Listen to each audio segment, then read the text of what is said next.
থানায় তলব বিরোধী দলনেতাকে চাঁচল থানায় হাজিরার নোটিশ। সভা থেকে প্রসূন বন্দ্যোপাধ্যায়কে আক্রমণ। চাঁচল থানায় শুভেন্দুর বিরুদ্ধে অভিযোগ। তদন্তে সহযোগিতার জন্য শুভেন্দুকে তলব আর 7 দিনের মধ্যে চাঁচল থানায় হাজিরার নির্দেশ।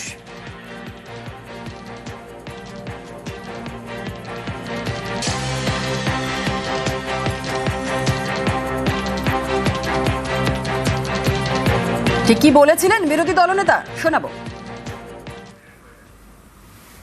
আপনি জানেন খগেনদাকে হারিয়ে দিত একটা দুর্নীতিগ্রস্ত পুলিশ অফিসার। বালুরঘাটে গেলে সবাই বলে চরিত্রহীন প্রসূন। তিনি এখন নেতা হয়েছেন। সেদিন খগেন মুর্মুর কাউন্টিং এজেন্টদেরকে কাউন্টিং এর আগের দিন এই প্রসূন এটা ডাকাত লম্পট চরিত্রহীন ইয়াসিনকে নিয়ে গিয়ে লুট করতে গেছিল। রুখে দিয়েছিল কেন্দ্রীয় বাহিনী। উদ্দেশ্য প্রণোদিতভাবে মামলার অভিযোগ সুকান্ত মজুমদারের।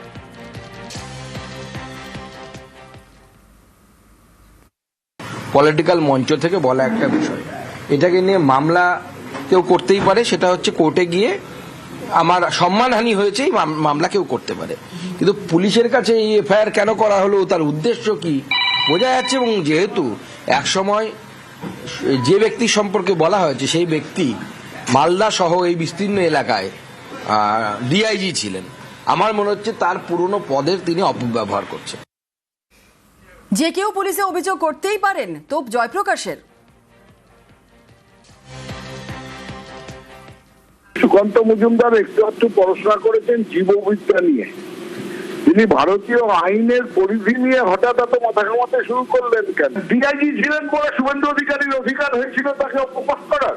অপমান করবেন, তারপর আমি ডিআইজি ছিলাম তাই পুলিশ অভিযোগ করতে পারবো না? এটা কি ধরনের কথা? যে কোনো নাগরিক পুলিশে অভিযোগ করতে পারে। পুলিশ সেটা তদন্ত করে কোর্টে পেশ করবে, কোর্ট তারপর দেখবে। এটা সুকান্ত মজুমদারের নান্দনেরই বা দরকার কি? গম্ভীর মুখে অদ্ভুত বাজে কথা বলারই বা দরকার কি?